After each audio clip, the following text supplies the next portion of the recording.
really good too. Okay, first off, I'm really sorry that we haven't, this hasn't been uploaded in fucking... You're not sorry. Smash Bros. You're not sorry. Well, no, it'll be 3 weeks at this point. Yeah. Yeah, basically, the week we were supposed to record this, I had just gotten Smash Brothers, so we played Smash Brothers all day, and then the following 2 weeks, Richard couldn't be here, and Andrew couldn't be here yesterday, but we're recording it now, so it's all good. Structure's going to be exactly the same as last time.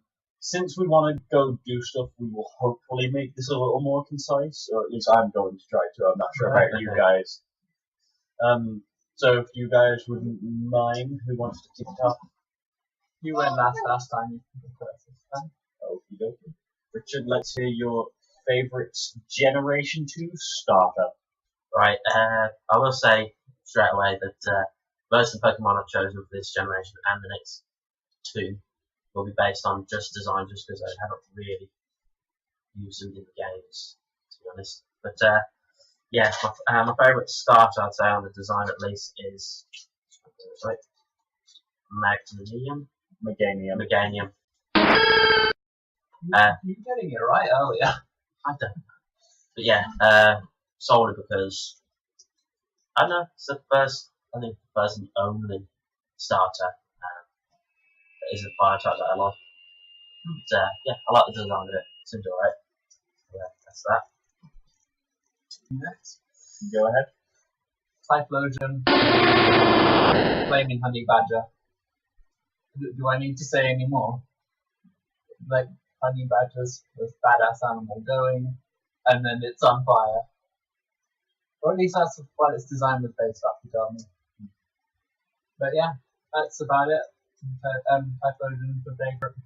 Yeah. Well, I'll continue with what Andrew did not say, because my favourite Generation 2 starter is also Typhlosion. So, it really comes down to the fact that,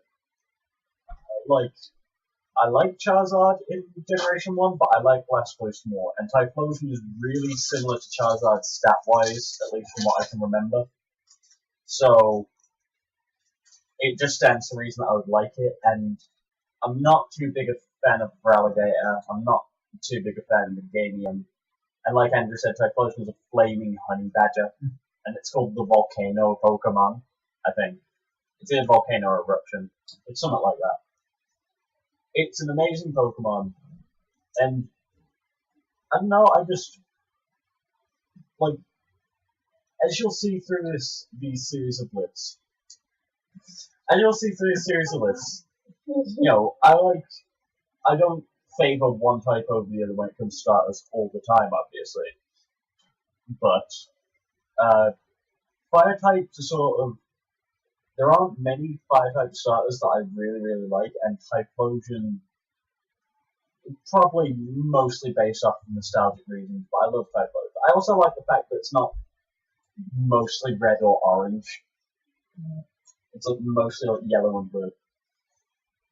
Oh well, let's hop into the favourite legendary, Richard. Okay, mine will be Lugia. Simply because Hello. I honestly don't really like the design of her. That's for another video. Lugia, to be honest, I like the colour scheme, I like the design. I like the fact that his wings look like 2 gigantic hands. Yeah. That's just a nice piece of it. It's just occurred to me how much they look like Hariyama's hands. Yeah. Oh. Oh. Lugia evolves from Hariyama new theories.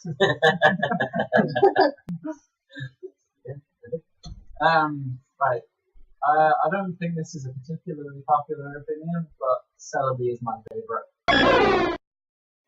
Just because it looks adorable, and a lot of my experience of Pokemon is through the trading card game, and Celebi EX is brilliant in that, I think. It gave me some ideas for the most interesting decks I've built, or wanted to build, and yeah, it's just, out of all of the legendaries of this generation, it's the only one that's actually made an impact on the way I like to play either game. Well, favorite legendary is Suicune.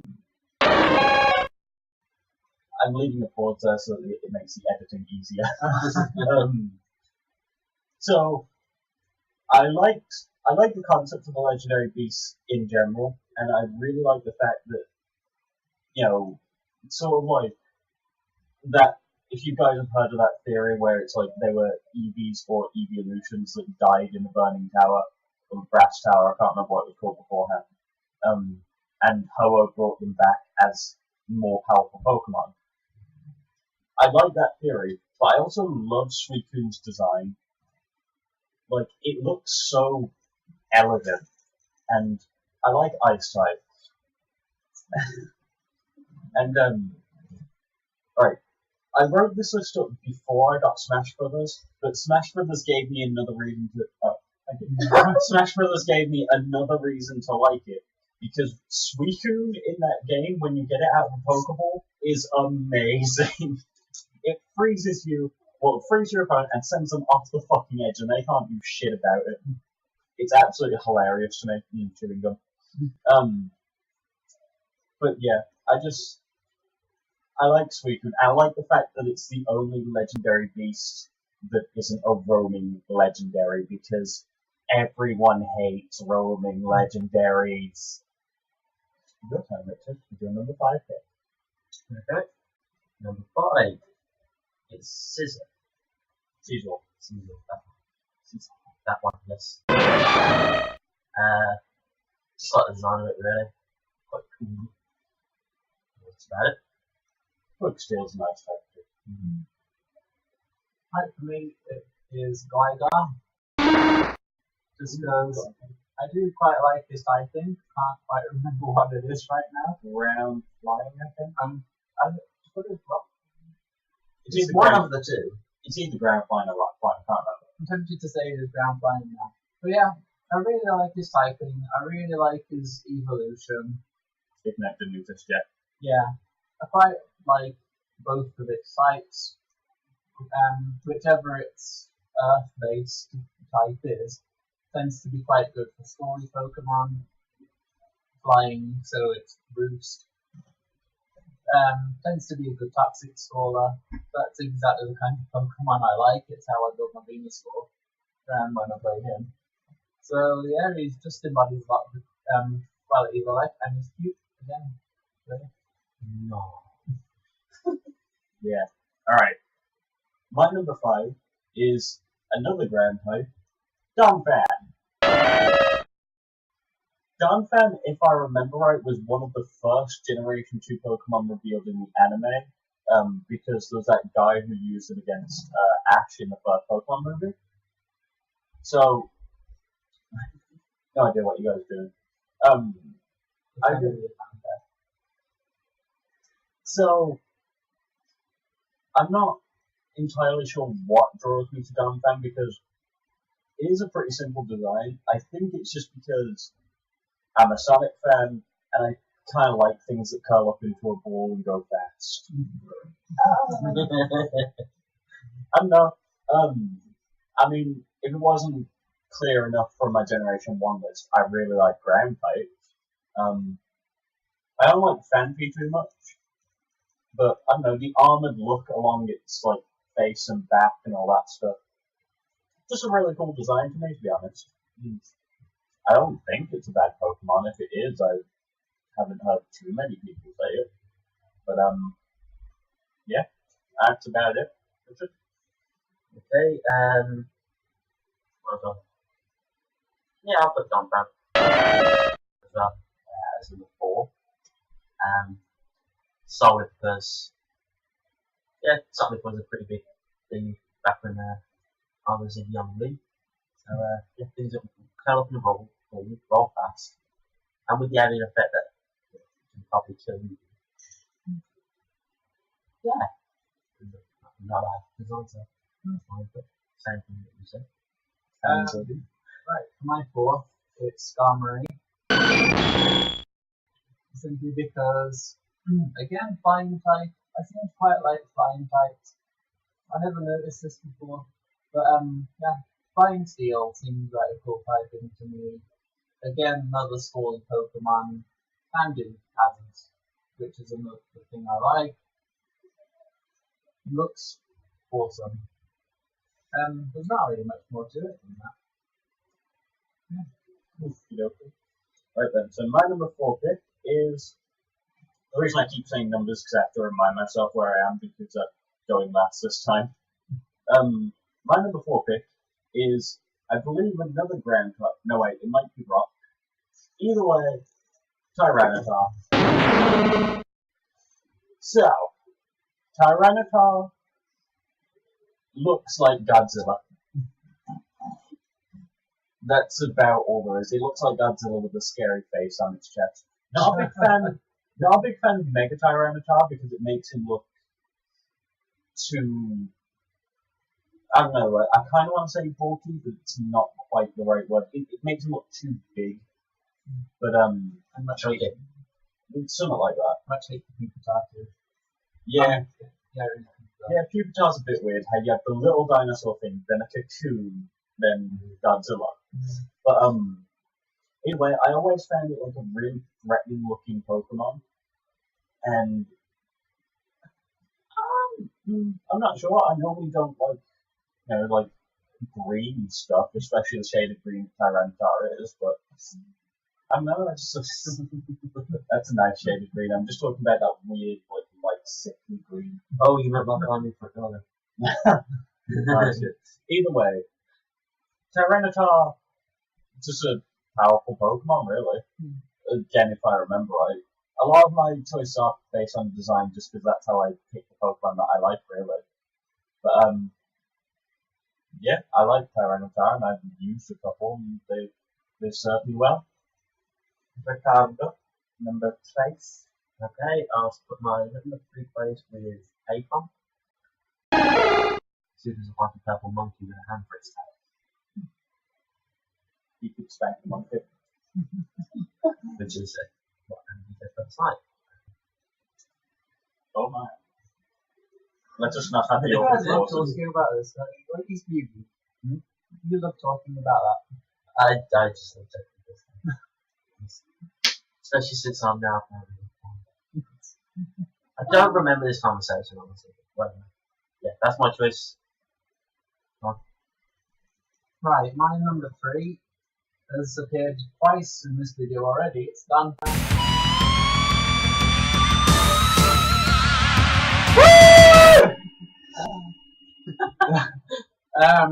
For much the same line of reasoning that Nathan gave, I like the bulky armament look, and the piping, again, awesome.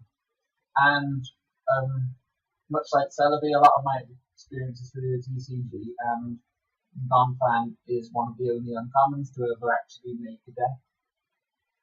And so he's very significant to TCG players as well as some video some of the players on video games. So yeah. Cool. Well then, if that is all, my number 3 is one who's also appeared already in this video, Caesar. Now, Scizor is weird if I remember right, because Scizor is an evolved Pokemon that does not gain any stats. He just rearranges Cypher's numbers, which, being, it's a unique quality, and I just think it's kind of cool. The typing, as I said when Richard mentioned it, is pretty cool. Bug Steel is a pretty cool typing. It's really useful. I raised one in X and Y with the Technician ability, and that obviously gives a big boost to weaker, faster moves, which makes for a pretty interesting Pokemon to use. Again, I think its Mega Design is a little bit over-designed, how they have massive claw trap things for hands instead of the pincers. Instead of the pincers, I think the little crab claws looked just fine, but whatever. Yeah, it's a solid Pokemon. From the sound of it, it's a fan favorite anyway, so it's going to be on the list. Richard, jokes. Number 2, I'll put with Durasing. It's like a grizzly bear, massive claws. Looks like he'll maul you to death. I honestly don't know what he's like in the game or anything, but I like the design. So. He seems to do some cool stuff, but he's not very used. No. I think in his tier, if you want to go by the tiers, he's decent. Yeah. Right, for my number 2, another fanfare, Teasor.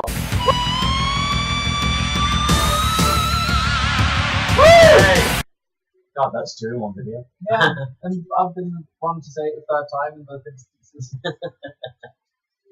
I'm copying everyone. Yeah, Weird, because you go in second.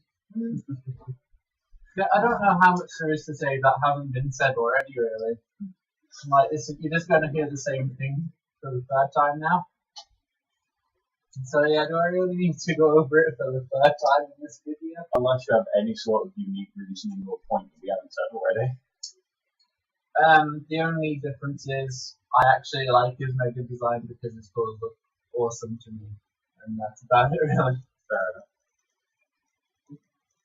Well, I guess that leaves my number 2 pick, which is Houndoom. A Pokemon that I think really should have gotten an evolution that made it become Cerberus as number 666 instead of fucking Vivillon. But, whatever. It's a dark fire type, which, come on, can you get any cooler of a typing except maybe dark ice, and that's only for the pun. Like, it's a fucking devil dog. It looks like a Rottweiler with horns, an exposed rib cage, and a skull collar, and it's a beast. I love using it in Soul Silver. I think I raised one next in Y2. I can't remember. I haven't played it in a little while, but it's so cool. It appeals to my little kid nature of anything sharp and dark. It's awesome. And I still hold that. I mean, look. Fucking Aston Alexandria, black hair. I'm all about dark, sharp things. What's his number 1 gonna be like? Is that intense about it? Oh yeah, we're on number 1 already? Yeah. God, we cut the video time in half. Yeah, my number 1 is, strange enough, Houndoom as well. And the only really, everything you've said basically covers what I was going to say, except the fact that it's a dog. I was going to say dogs. That's it. Right. I said I was going to divide these two all the way up to like just before we did this video. I said that these two were going to be split, but they occupy the same slot now. So yeah, and it's Umbreon and Espeon. Fair.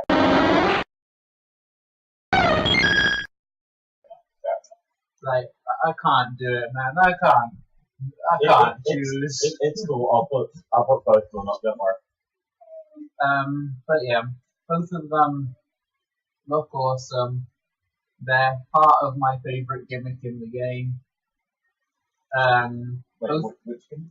The Eevee. I don't know if you strictly call it a gimmick. Oh, right, fair enough. I thought you were on about happiness. No, I hate happiness. But yeah, they're both very capable. I love how probably Espeon's ability is Magic Bounce, just hilarious. Umbreon is an amazing soul Pokemon, and there's not really much more to say than that. They look great. They're part of one of my favourite families of Pokemon, if not my very favourite family of Pokemon, and they're all around capable. That it? Well, I'm going to have to add to half of that because my number 1 pick is Umbreon. Umbreon, I mean, it's pretty much everything that like Andrew said. They're really cool Pokemon, although, again, I'm specifically talking about Umbreon because I like Dark type more than Psychic type, and I like its design more. It's an awesome Pokemon. the black with the yellow rings is a fairly cool design, and if I remember right, it's the first one that really doesn't look too much like an evolution. That part's kind of hard to explain, but if you saw Umbreon on its own, didn't know its name, I would think that a lot of people maybe would like if they were told it wasn't an evolution, they believe it wasn't an evolution. But with something like Espeon, Jolteon, and the first three. I'm turned into a freaking sea serpent. Well, yeah, but there's a certain design to its face. It's really hard to explain. It's in the eyes and it's in the face. The only two that I think are really is mainly in the eyes. They have like a similar eye design. Yeah. And the only two that I think don't have it are Umbreon and Sylveon. But it's shiny. Shiny Umbreon is badass with the dark blue rings in place of the yellow rings. It's possibly my favorite shiny version of a Pokemon ever. So that's definitely helping it. Again, I've raised multiple, probably countless Umbreon over the games. And it's always just been like one of the best Pokemon on my feed, no matter how I chose to raise it, because obviously it doesn't matter too much in the main story. And it's mainly a defensive Pokemon from what I can tell. But no matter what I chose to do with it, it always worked out with me, again, in the main story. Which, I know it's not saying much, but a lot of the time if I try to raise a physical Pokemon and special Pokemon, it'll get trounced on even through the story mode, so it was just sort of a special point to me. But I think that's it, right? Yeah, that's it. Wow, we cut down by about 10 minutes, and I'm going to cut out your little slipper. So, damn. Look forward to the top 5 worst Generation 2 Pokemon, which should be up a week after this one. Hopefully. Well, no, I'm about to record it right now, so it should be, unless I have any editing hiccups. I think top 5 is a bit disingenuous, considering one of my slots contains about 7 Pokemon. But yeah. Fuck's sake.